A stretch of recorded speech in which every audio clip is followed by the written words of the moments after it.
IELTS Introduction Study Skills by Verity Cole. Track 1. Good morning. Can I help you? Yes, I hope so. I'm looking for somewhere to live. OK. Well, you've come to the right place. Just give me a second. Right. The first thing we need to do is complete an accommodation form, OK? Okay. Could you tell me your surname, please? Yes, it's Mingez. OK. Is that M-I-N-G-E-Z? No, it's M-I-N-G-U-E-Z. OK, thank you. And your first name? It's Carlos Jerez. So that's initials C-J. Yes. And are you married, Carlos? No, I'm not. OK. What do you do for a living, Carlos? Sorry, I don't understand. What's your job? Oh, I don't have a job. I'm studying at university at the moment. OK, no problem. And what kind of accommodation are you looking for, Carlos? I'm looking for a house with 3 bedrooms for me and my 2 friends. OK, so that's 3 singles. Do you want to live on the outskirts of town? No, we'd like to live in the centre. We haven't got cars and we need to get to the shops and the university. Track 2. 1. A J K A H 2. E C D E T B G P V 3. E M N X F L S Z 4. I Y 5. O 6. U U W Q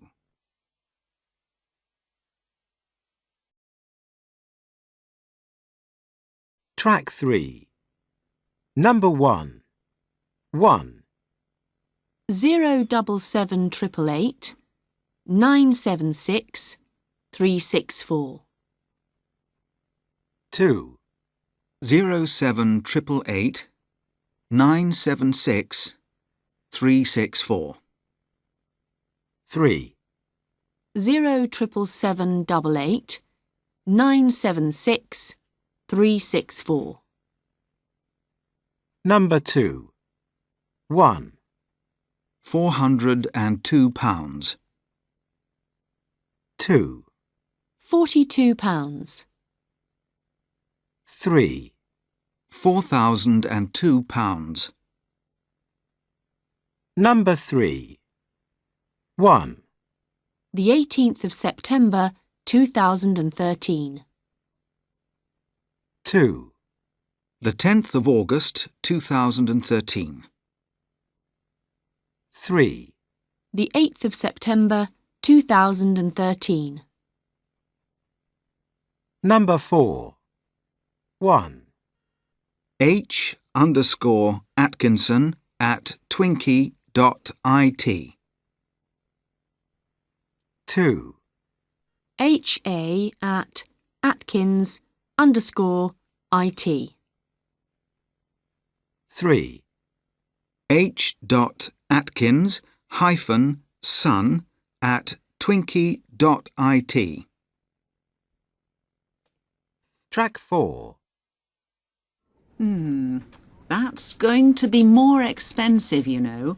How much can you spend? No more than £100. Per week? No, per month. I'm sorry, Carlos. You won't find anything for that price around here. Oh, okay. Well, our maximum is £300 per month, but that must include bills. Okay, I'll see what I can do. It won't be easy, though. Would you like to rent the house for a year? No. If possible, we'd like to rent it until July. From then, we're going to be studying abroad. Lucky you. So you'll only need the house for 9 months. That's right. Well, we're in September now, so if you want the house for 9 months, your rent will be starting in October. Yes. My friends arrive in England from Spain on October 15th. That's not long, but I'll do my best to find you something. Ah, thank you very much. No problem. I'll be in touch. Oh, I nearly forgot. Do you have a phone number? Yes, but only a mobile. It's 0778 8976 364. So that's 0778 889 76364. No, 0778 976 364. Got it. And your email? It's c.minguez@granadino.es. So that's c.minguez@granadino.es. Right. See you soon. See you. Bye. Track 5. Morning, Linda. Morning, Aisha. How's my favourite flatmate?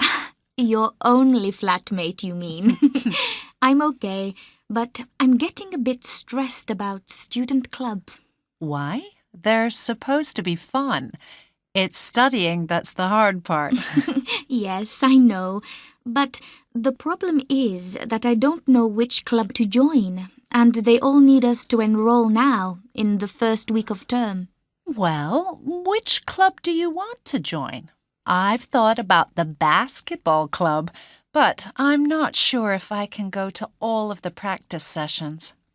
One of them, on Wednesday evening, is at the same time as an evening lab lesson I have. Yes, well, that is a problem, because one of the rules is that your attendance must be 75%.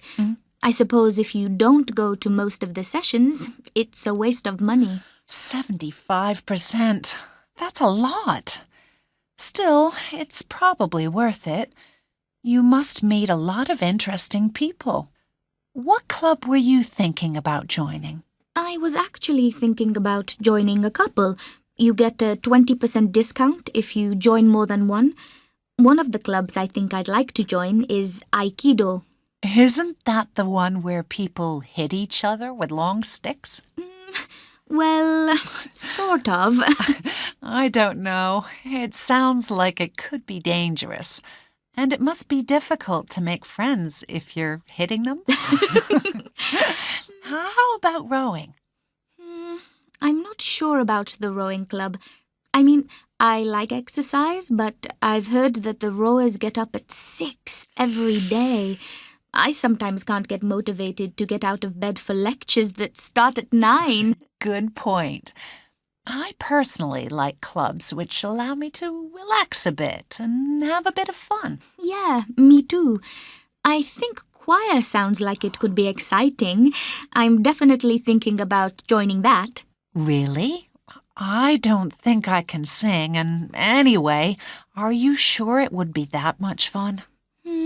Well, how about this? Ballroom dancing?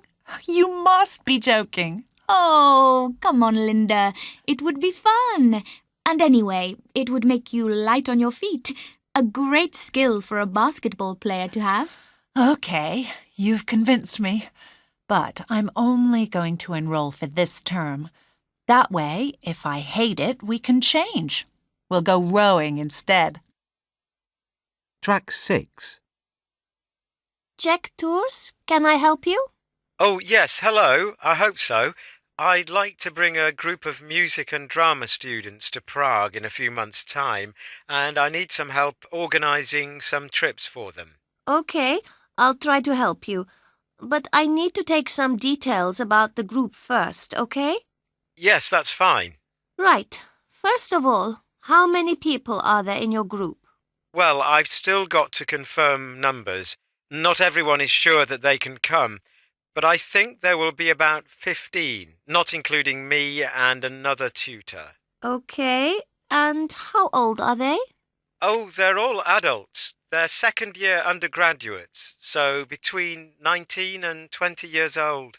That's fine for now, but I'll need exact ages and names if you decide to book with us, okay? Yes, of course. Okay, so when would you like to visit Prague? We think it'll be the second week in September for a week. Let me look at a calendar. So that's the 5th of September to the 11th. The 5th is a Monday, isn't it? No, I think we want to fly at the weekend so that we have the full week in Prague. We'll try to book plane tickets on Saturday the 3rd and travel back on the following Saturday. The 10th of September? That's right. So we'll need accommodation for 7 nights. We're hoping to stay in a youth hostel to keep costs as low as possible. That shouldn't be a problem, but I don't organize accommodation myself, only activities. I can give you some useful numbers, though. Yes, please. Right, well, you could try Charles Bridge Hostel. It's right near the centre and it's quite reasonable. About 690 koruna, or 30 euros per person per night. If you don't have any luck with that, you could try the Castle Hostel. It's not as central and it's at the top of a very steep hill, but it's very nice. It's good to have a second option. How much is that? It's actually a bit cheaper, 25 euros a night, so that's about the same in pounds sterling. OK. Can I have the numbers of both hostels? Charles Bridge Hostel is on 486 899 666. Great. That's 486 899 666. Yes, and don't forget to dial 00420 from England before the number. OK. It's probably better to send the Castle Hostel an email. It's castleHostel@prahaworld.ch. That's CASTLEHOSTEL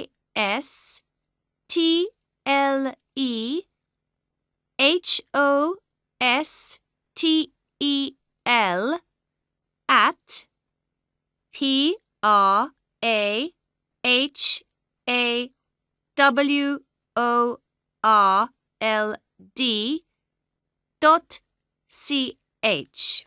Great. Thank you. I'll try the Charles Bridge Hostel now.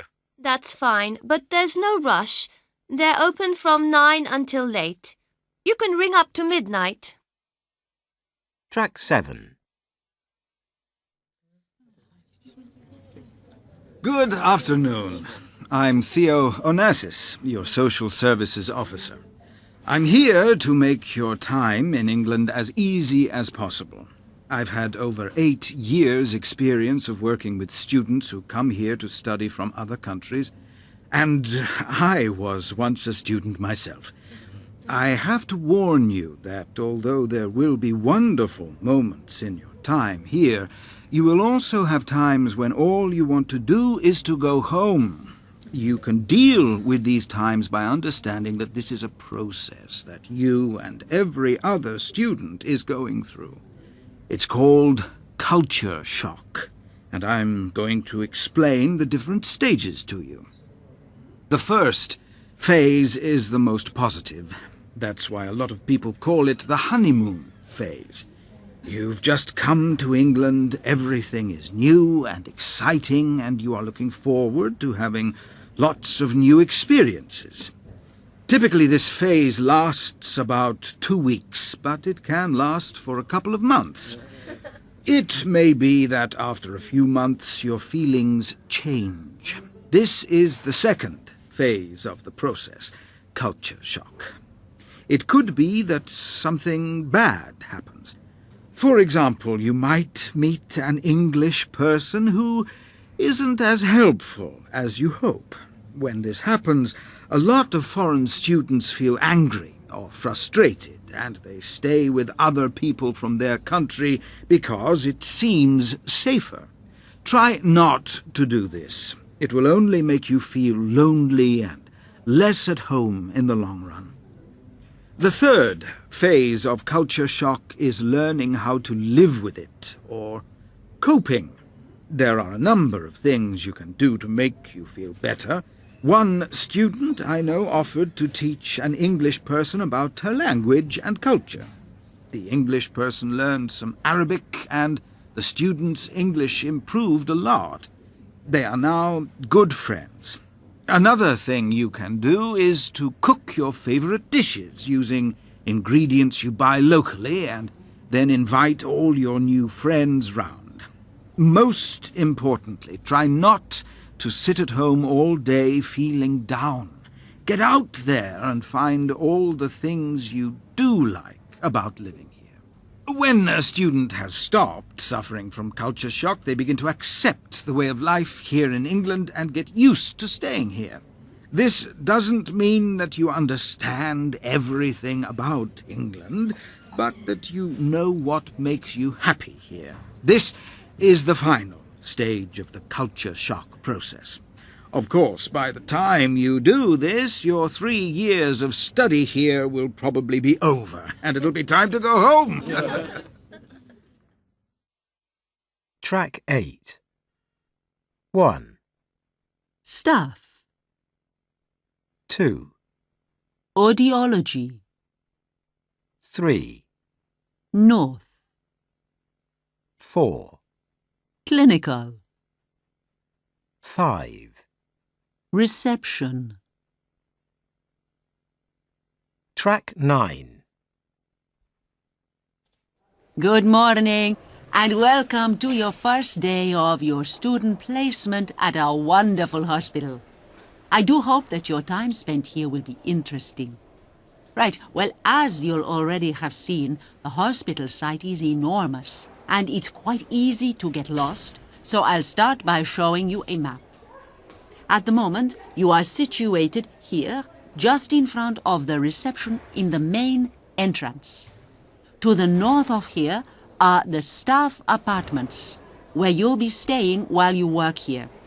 If you go through the double doors here to the right of reception and head east along the corridor, you come to the Accident and Emergency Ward, or A&E for short.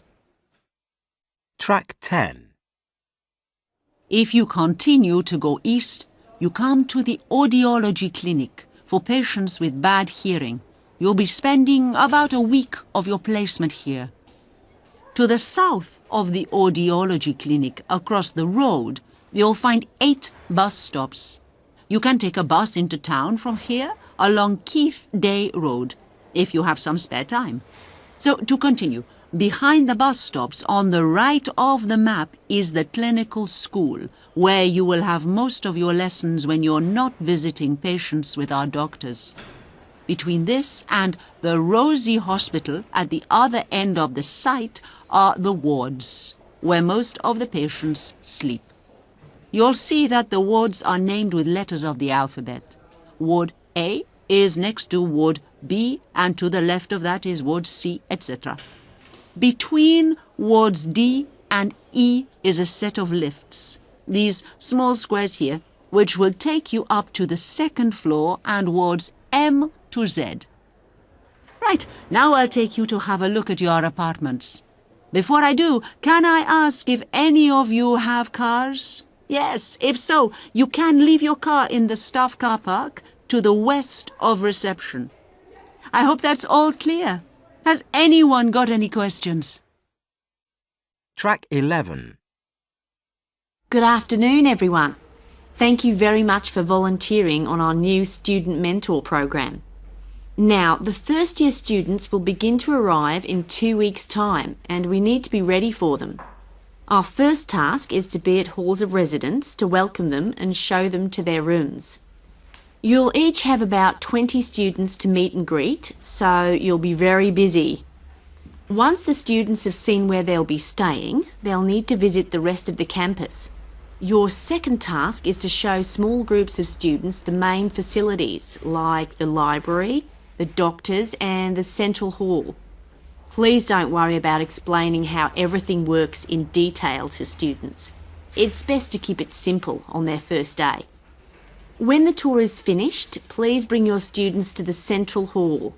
Here they'll sign some important forms and pick up their student card, which will allow them in and out of all the buildings. As you know, security is quite high. After that, you'll need to take them to the college canteens for an evening meal. The rest of the evening is yours to do what you want with. But you might like to stay with the new students who could be feeling a bit lost. Okay, now with 1,000 new students out and about on the same day, we need to make sure that everyone knows where they're going and when. Here's a map showing the tour route we'd like you to take around the university campus. I'd like everyone to meet here at midday at the Central Hall. We're then going to split into 4 groups, and one group will leave the hall every 10 minutes so that the campus doesn't get too crowded. When you leave the hall, please go through the main entrance and cross the bridge across the lake. Have a quick look around the Central Library and then go northeast towards the science block. If you have any science students, show them the laboratories and then turn right and go south towards the student centre. While you're there, it's probably a good idea to show them where the bus stops are across the road so that they can catch the bus into town. Then, to end the tour, head behind the Central Hall towards the halls of residence. It's a good idea to show them the computer rooms and leisure centre to the north of there. Track 12. Oh, hello, Dr. Lilly. Thanks very much for agreeing to see me. No problem at all, Sue. You sounded a little worried on the phone. How can I help? It's this end-of-year essay. You said that we can write about one of the 9 topics we've studied this term, but I don't know which one to choose. Oh, yes, I remember. Well, I hoped that you would write about the topic that interested you the most. But the trouble is, I've enjoyed everything we've studied this year. I found the module on Victorian photography fascinating, and the seminar on 19th century art really made me think about what the word modern means. Well, I'm very glad you feel so enthusiastic. Let's look at this in another way. Can you remember which subjects you got the best marks for? Well, I didn't do very well on the photography course. I only got 60% for my essay. I think you said I needed to look more at how photography influenced painting. That's right, I think I did.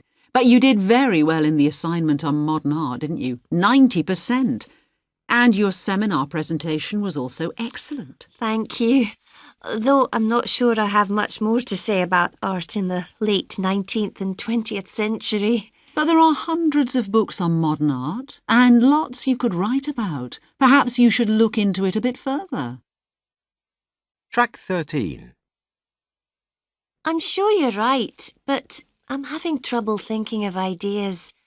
If you remember, I wrote about how industry changed the art of Impressionist painters like Claude Monet.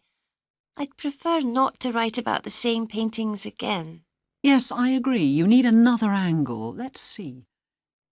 Have you thought about the role that women artists played in modern art? I could try that, I suppose, but it does sound quite difficult. I can't think of many 19th century female artists. Let's see. There's Berta Morisot, Mary Cassatt. I can only think of 2. Well, that's because women of that time didn't really have a role in public life. They stayed at home and looked after the family.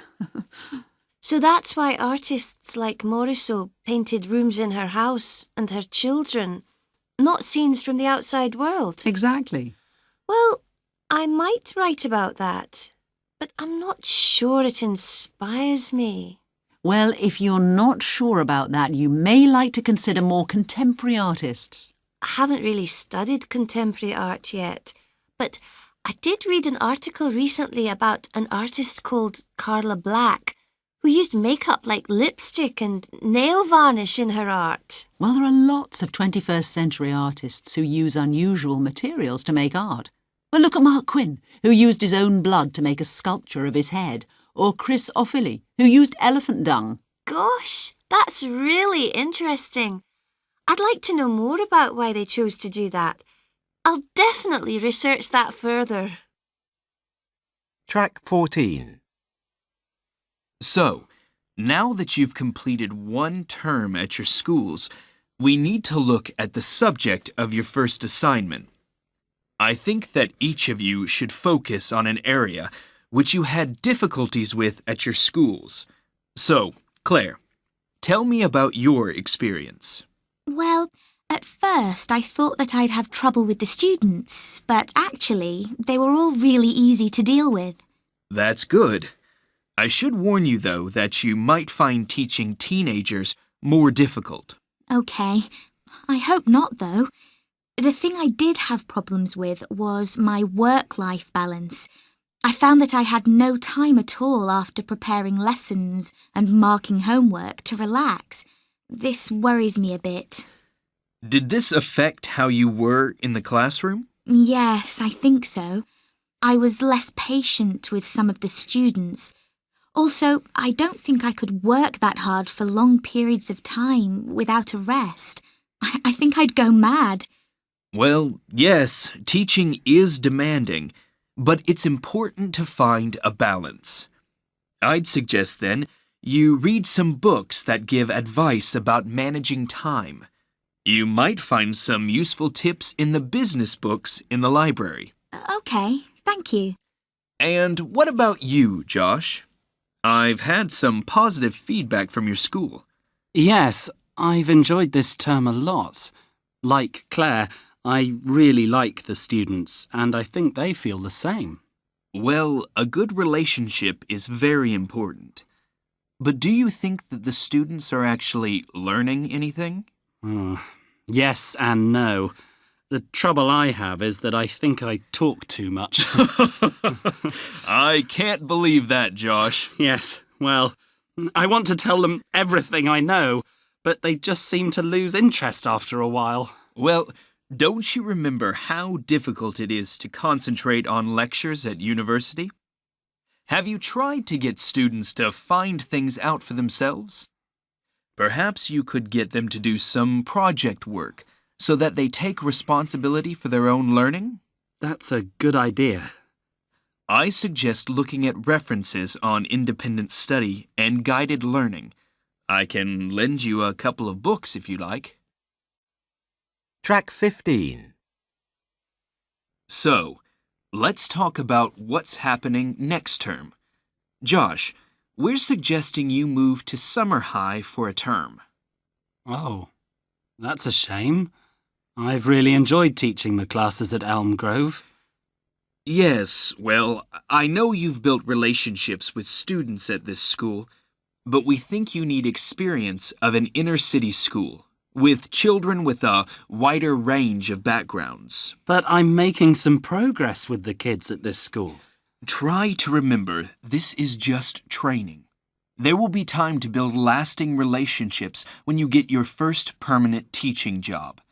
Sorry, Josh. My decision is final on this one. Claire, how do you feel about teaching Year 10s next year? It depends on which set. Well, you've taught the top set of students in Year 11. Yeah, they were great. Such an intelligent group of students. I hardly had to encourage them at all. Exactly. I think now you need to teach people who find learning difficult in some cases. Okay, well, it'll certainly be a challenge. I'm a bit worried about one of the students, though. He can be a troublemaker. Make sure you tell a senior member of staff if you get into real difficulties. Okay. Well, I'm very pleased with how you've done so far, and I really think that next term will give you some valuable experience. I'm sure you'll do very well. Track 16. 1. Good morning, everyone, and thank you all for coming to my talk. As you may know, as part of our training to become dietitians, we have to do some research into an aspect of dietary health. You've already heard talks from my classmates on diabetes and eating problems or eating disorders among teenage girls who are influenced by images in magazines. 2. My research falls into two parts. The first part consisted of primary research. I collected data by conducting a survey. About a fifth of the people questioned were women with young children. They said that they had gained weight during pregnancy and then couldn't lose it again. 3. About 1 in 10 people questioned weren't worried about their weight at all. These tended to be people over the age of 70.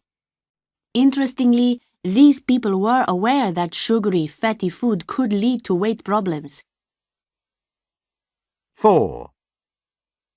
Around a quarter of people interviewed worked 10 to 12 hours a day or more, and typically spent a lot of time sitting in front of a computer. This group generally said that they ate healthily but didn't exercise enough to burn the calories off. 5. Just over 30% of people thought they overate because of how they felt. This group tended to be women in their 20s. Track 17. Good morning, everyone, and thank you all for coming to my talk. As you may know, as part of our training to become dietitians, we have to do some research into an aspect of dietary health. You've already heard talks from my classmates on diabetes and eating problems or eating disorders among teenage girls who are influenced by images in magazines. I've chosen to focus instead on people who eat too much and become overweight. Being medically overweight or obese is a growing problem worldwide, and I wanted to investigate the reasons behind this issue. My research falls into two parts. The first part consisted of primary research. I collected data by conducting a survey. About a fifth of the people questioned were women with young children. They said that they had gained weight during pregnancy and then couldn't lose it again. They thought that they put on weight because of a bad diet. They spent all their time looking after their children and not enough time thinking about their choice of food. About 1 in 10 people questioned weren't worried about their weight at all. These tended to be people over the age of 70. Interestingly, these people were aware that sugary, fatty food could lead to weight problems, but chose an unhealthy diet because it gave them, they thought, a better quality of life.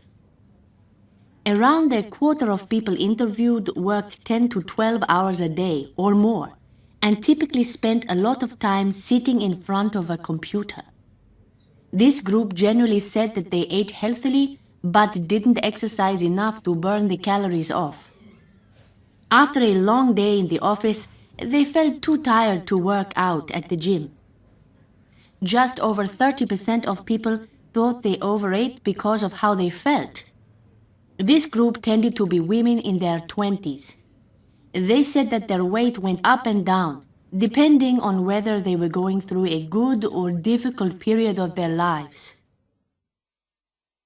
Track 18. Now, to come on to the second part of my research. This focused on global obesity. Obesity is measured using the BMI, or the Body Mass Index. This is used to calculate your ideal weight on the basis of how tall you are.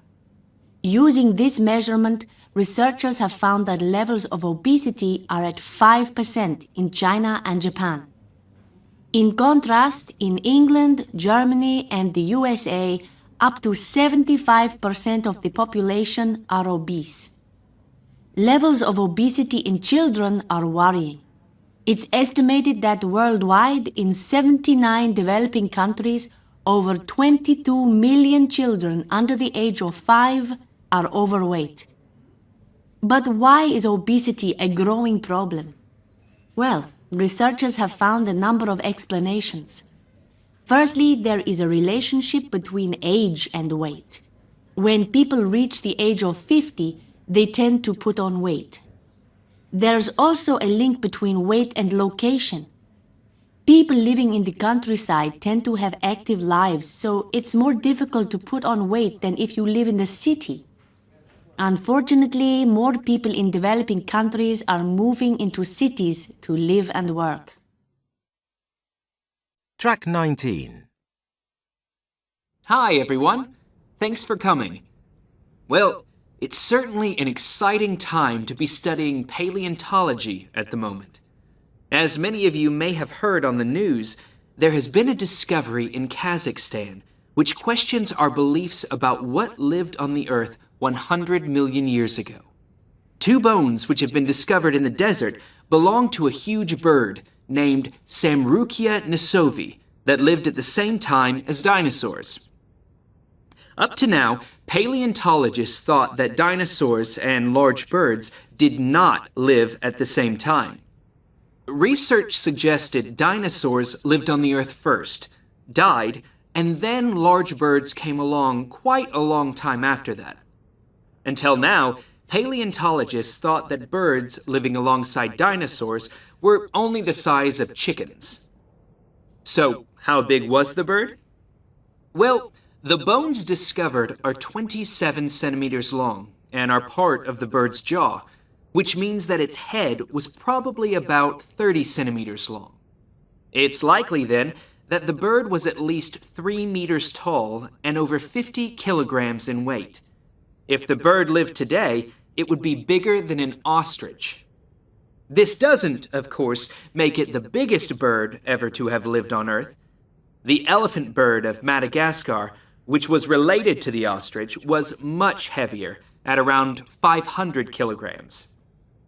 The giant moa of New Zealand was taller at nearly 4 meters, but neither of these birds are as old as the one found in Kazakhstan. There are many questions surrounding the recent discovery. The most significant one is, of course, could it fly? Unfortunately, as only the jaw bones have been discovered, it's impossible to answer that question. We just hope that more discoveries take place.